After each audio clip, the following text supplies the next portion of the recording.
Kembali di Kompas Siang, Saudara. Sekjen PDI Perjuangan Hasto Kristianto hari ini memenuhi panggilan penyidik Polda Metro Jaya, Jakarta. Hasto diperiksa soal pernyataannya terkait dugaan kecurangan pemilu di sebuah televisi swasta nasional. Hasto tiba jam 10 pagi dan Sekjen PDIP ini mengaku membawa sejumlah bukti, diantaranya berkas dan dokumen pendukung. Hasto akan diperiksa oleh penyidik Subdit Keamanan Negara Reskrimum Polda Metro Jaya. Hasto diperiksa terkait pernyataannya soal dugaan kecurangan pemilu dalam wawancara di sebuah stasiun televisi swasta nasional. Tanggung jawab warga negara yang taat hukum, karena kita adalah negara hukum, bukan negara kekuasaan, maka saya datang dengan niat baik memenuhi surat panggilan yang diberikan kepada saya atas pernyataan saya di dalam wawancara di media TV nasional, dan mungkin ada beberapa pernyataan lainnya yang sebenarnya saya sampaikan dalam tanggung jawab saya untuk melakukan pendidikan politik dan fungsi komunikasi politik yang melekat dengan eksistensi partai.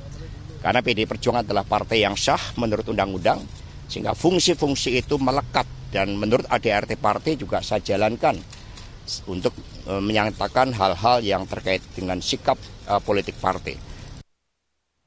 Kita pantau jalannya pemeriksaan Sekjen PDI Perjuangan Hasto Kristianto di Mapolda Metro Jaya, Jakarta. Sudah ada jurnalis Kompas TV Malaika Kridaman di Mapolda Metro Jaya. Malaika, hingga saat ini Hasto Kristianto telah memenuhi panggilan sejak pukul 10 pagi, artinya sudah 1,5 jam. Lalu apa saja yang ingin digali oleh pihak kepolisian terkait dengan pernyataannya di sebuah televisi nasional?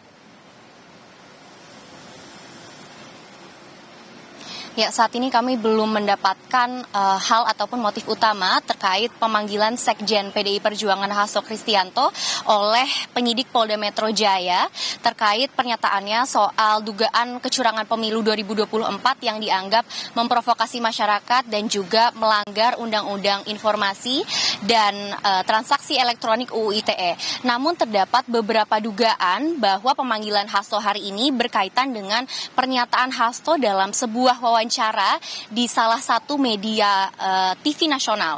Saya sudah menonton, dan kalau saya bisa simpulkan dalam wawancara tersebut, Hasto menyebut adanya abuse of power atau tindakan penyalahgunaan kekuasaan untuk memenangkan salah satu calon. Namun yang menjadi perhatian menarik adalah fakta di mana wawancara tersebut sudah berlangsung sebelum adanya putusan dari Mahkamah Konstitusi dan juga pengumuman Pilpres. Sedangkan baru sekarang Hasto ini dipanggil oleh pihak kepolisian.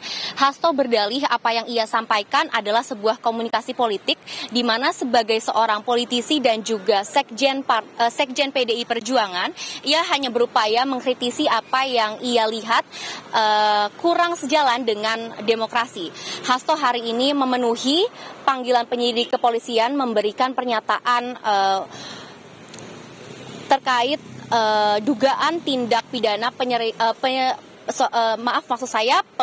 penyebaran berita bohong. Hasto menyebut bahwa sejumlah bukti berupa dokumen ataupun berkas sudah ia siapkan yang bisa menguatkan isi dari pernyataan ia dalam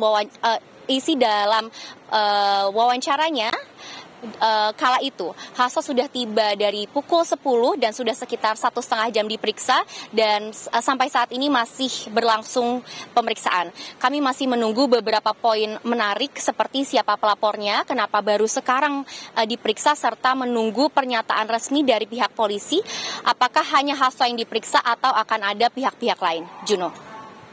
Terima kasih atas laporan lengkap Anda, jurnalis Kompas TV Malaika Kridaman dari Mapolda Metro Jaya, Jakarta.